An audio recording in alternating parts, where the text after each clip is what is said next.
معراج حضور اکرم صلی اللہ علیہ وسلم کا اعزاز بھی ہے اور اعجاز بھی ہے، یعنی آپ کو اللہ رب العزت نے اس سے عزت بھی نصیب فرمائی اور نبی پاک علیہ السلام کا یہ معجزہ بھی ہے۔ قرآن مجید میں ذکر ہے سبحان الذی اسری بعبدہ لیلا من المسجد الحرام الی المسجد الاقصی الذی بارکنا حولہ، کہ پاک ہے وہ ذات جو راتوں رات اپنے بندے کو لے گئی مسجد حرام سے مسجد اقصی تک۔ معراج کے واقعے کے دو حصے ہیں، ایک مسجد حرام سے مسجد اقصی تک کا سفر اور دوسرا مسجد اقصی سے آسمانوں کی سیر۔ اللہ رب العزت نے جو مسجد حرام سے مسجد اقصی تک کا سفر ہے، اس کا تذکرہ قرآن مجید میں 15ویں پارے میں فرمایا ہے، اور اللہ نے بعبدہ فرمایا، اسرا بعبدہ، بنبیہ برسولہ نہیں فرمایا، تاکہ معراج میں نبی پاک علیہ السلام کے امتی اور آپ کے معتقد کہیں حدود پار کر کے اللہ کے نبی صلی اللہ علیہ وسلم کو معبود نہ سمجھ لیں،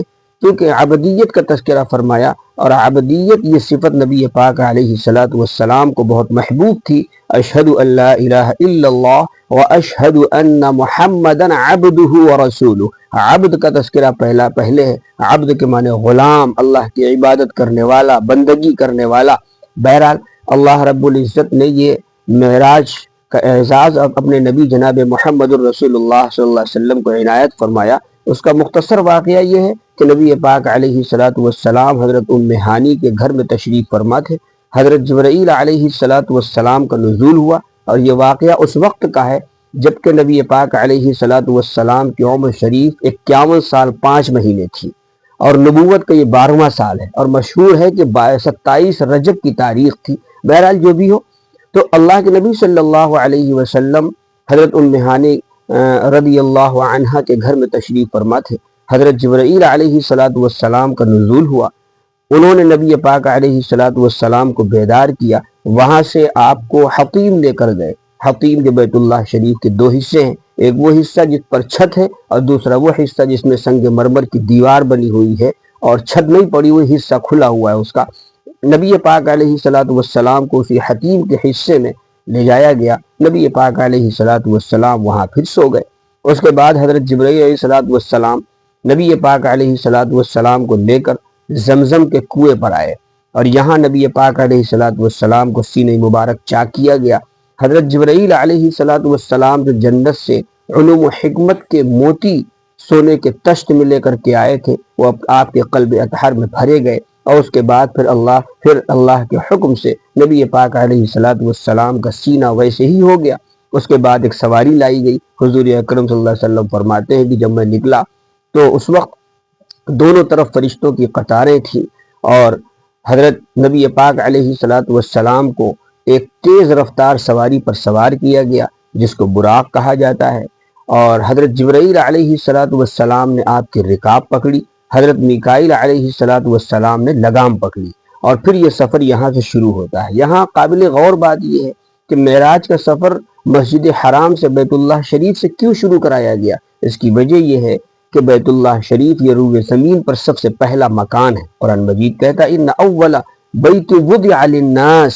للذی ببکۃ مبارک، اللہ نے ارشاد فرمایا کہ زمین میں جو سب سے پہلا گھر بنایا گیا وہ مکہ مکرمہ کے اندر بیت اللہ شریف ہے، تو یہاں سے، اور سب سے آخری مکان عرش اعظم ہے۔ تو اللہ رب العزت نے نبی پاک علیہ السلام کو بیت اللہ شریف سے سفر کرایا، سیر کرائی، معراج شروع کرائی، اور اس کے بعد عرش اعظم تک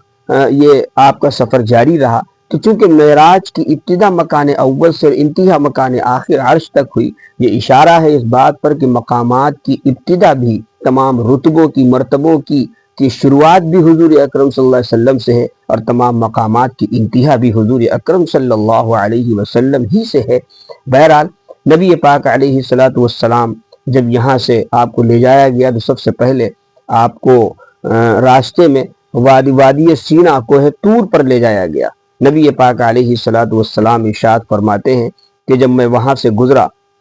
تو رأیت موسیٰ عند الکثیب الاحمر وہو قائم یصلی فی قبری، میں نے سرخ ٹیلے کے پاس دیکھا حضرت موسیٰ علیہ السلام اپنی قبر میں کھڑے ہوئے نماز پڑھ رہے ہیں۔ اس کے بعد پھر نبی پاک علیہ السلام کو وہاں سے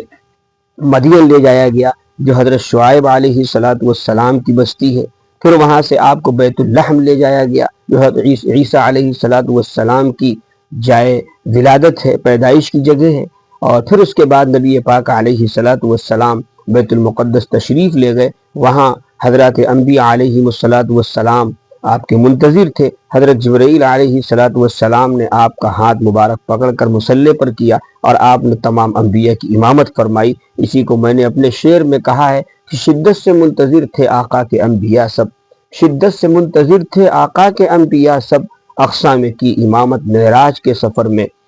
آقا نے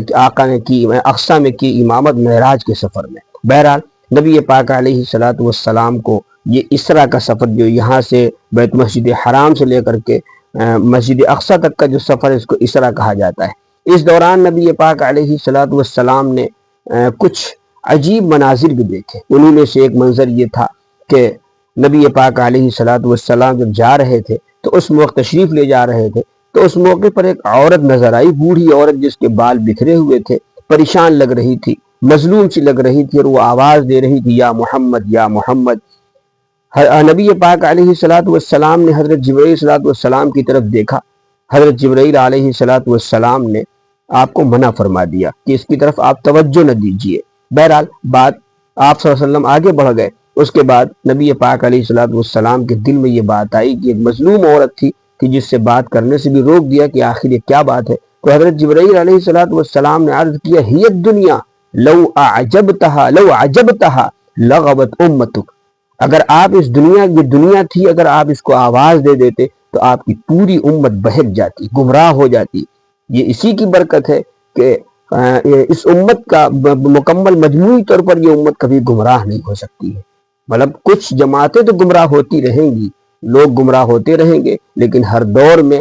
ایسی جماعتیں بھی موجود رہیں گی جو حق پر ہوں گی، ایک جماعت ایسی موجود رہے گی۔ بہرحال اللہ رب ایک واقعہ یہ منظر دیکھا نبی پاک علیہ السلام نے۔ اسی طرح ایک دوسرا واقعہ یہ نظر آیا، آپ نے دیکھا کہ کچھ لوگ ہیں ان کے سر پتھر سے کچلے جا رہے ہیں، اور جب فرشتہ ان کے سر پر پتھر مارتا ہے اور پتھر لڑک کر دور چلا جاتا ہے، وہ فرشتہ جب اس کو اٹھانے کے لیے جاتا ہے تو اتنی دیر میں اس کا سر ٹھیک ہو جاتا ہے، اور بار بار یہ منظر اسی طرح ہوتا جا رہا ہے۔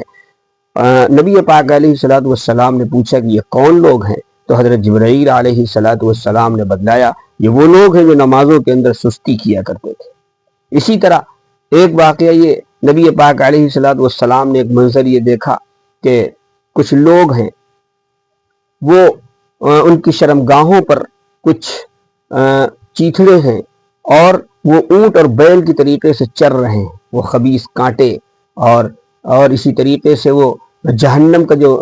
پھل ہے جو جہنمیوں کو کھلایا جائے گا زقوم، وہ چن رہے ہیں۔ نبی پاک علیہ السلام نے پوچھا کہ یہ کون لوگ ہیں؟ تو آپ کو بتلایا گیا کہ یہ وہ لوگ ہیں جو زکوٰۃ ادا نہیں کیا کرتے تھے۔ اسی طریقے سے نبی پاک علیہ السلام نے ایک منظر یہ دیکھا، لما عرج بھی آپ ارشاد فرماتے ہیں معراج کے سفر میں نے یہ بھی منظر دیکھا کہ کچھ لوگ ہیں جن کے ناخن ہیں جہنم کی آگ میں بجھائے ہوئے سرخ تانبے کے ناخن ہیں، جس سے وہ اپنے سینوں کو نوچ رہے ہیں، اپنے چہروں کو نوچ رہے ہیں۔ حضور اکرم صلی اللہ علیہ وسلم نے فرمایا من ہؤلاء یا جبرائیل یہ کون لوگ ہیں؟ تو انہوں نے عرض کیا کہ اللہ کے نبی صلی اللہ علیہ وسلم یہ وہ لوگ ہیں یقعون فی اعراضہم، یہ وہ لوگ ہیں یأکلون لحوم الناس جو لوگوں کا گوشت کھایا کرتے تھے، یعنی ان کی غیبتیں کیا کرتے تھے، ان کی عزتوں کے درپے ہوا کرتے تھے، ان کو ذلیل کرنے کے مواقع تلاش کیا کرتے تھے، یہ وہ لوگ ہیں۔ اسی طرح کچھ لوگوں کو دیکھا کہ ایک تنور ہے جو نیچے سے بہت بڑا ہے، اوپر سے چھوٹا سا منہ ہے، اور اس کے اندر کچھ لوگ ہیں جو جل رہے ہیں، سانپ بچھو بھی جل رہے ہیں، اور جب اوپر آتے ہیں تو پھر وہ نیچے چلے جاتے ہیں۔ اس طریقے سے یہ زنا بتایا گیا کہ یہ زناکار لوگ ہیں۔ کچھ لوگ ایسے تھے کہ ان کے سامنے تازہ گوشت کی پکی ہوئی ہانڈی رکھی ہوئی تھی اور ایک طرف سڑا ہوا گوشت رکھا ہوا تھا، وہ تازہ گوشت چھوڑ کر کے یہ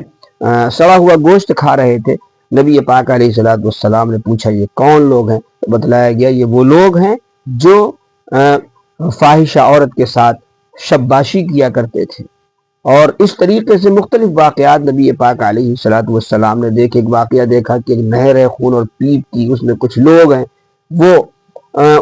جب وہ باہر نکلنے کی کوشش کرتے ہیں تو فرشتہ کھڑا ہوا ہے کنارے پر جو ان کو پتھر مارتا ہے، وہ پتھر ان کے منہ کے اندر چلا جاتا ہے، پھر یہ اسی جگہ واپس چلے جاتے ہیں۔ حضور اکرم صلی اللہ علیہ وسلم نے فرمایا کہ یہ کون لوگ ہیں؟ تو بتایا گیا یہ وہ لوگ ہیں جو سود کھایا کرتے تھے، سود خور لوگ تھے۔ بہرحال اس طریقے سے مختلف واقعات نبی پاک علیہ الصلوۃ والسلام نے دیکھے ہیں۔ اور اس کے بعد پھر آپ ایک سیڑھی ظاہر ہوئی مسجد اقصیٰ کے اندر، وہاں سے نبی پاک علیہ الصلوۃ والسلام آسمانوں کے آپ کا سفر آپ نے شروع کیا۔ پہلے آسمان پر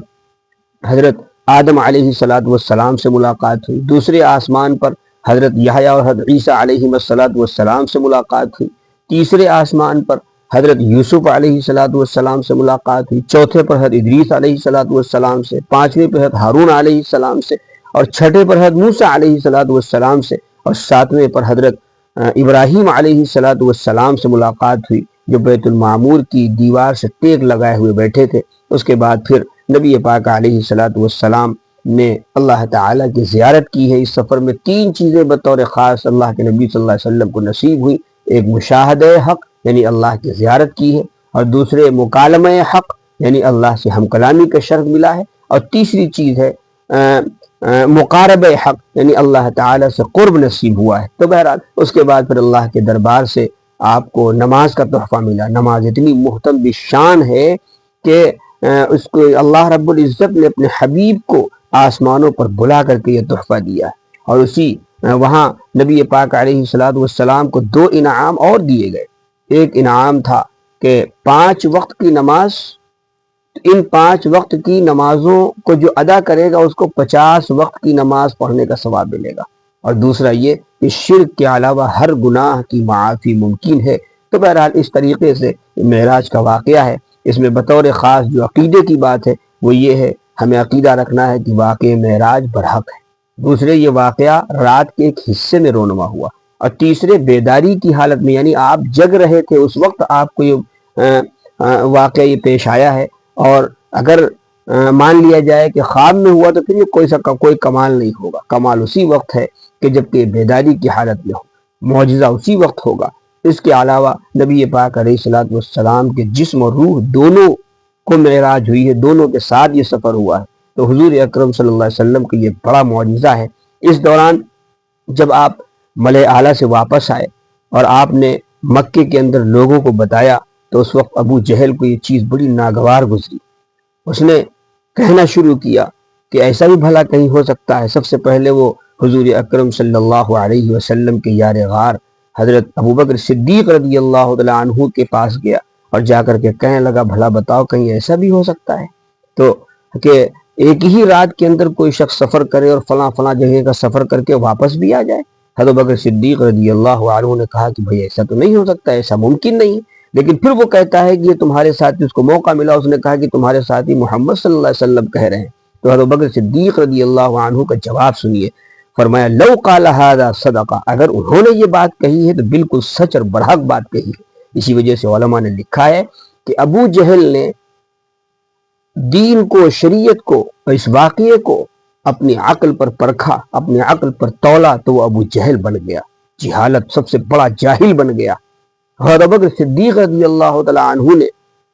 وحی کے آگے، شریعت کے آگے، دین کے آگے اپنی عقل کو چھوڑ دیا تو وہ ابو بکر صدیق بن گئے۔ اسی وجہ سے بس یہی اس امت کا امتیاز ہے کہ سب سے آخری جو مقیاس ہے، معیار ہے، وہ دین ہے اور وحی ہے اور شریعت ہے۔ ہماری عقل میں شریعت اور دین کی بات آئے یا نہ آئے، لیکن ماننا ہے، جو مسلمان ہے وہ ضرور مانے گا۔ تو بہرحال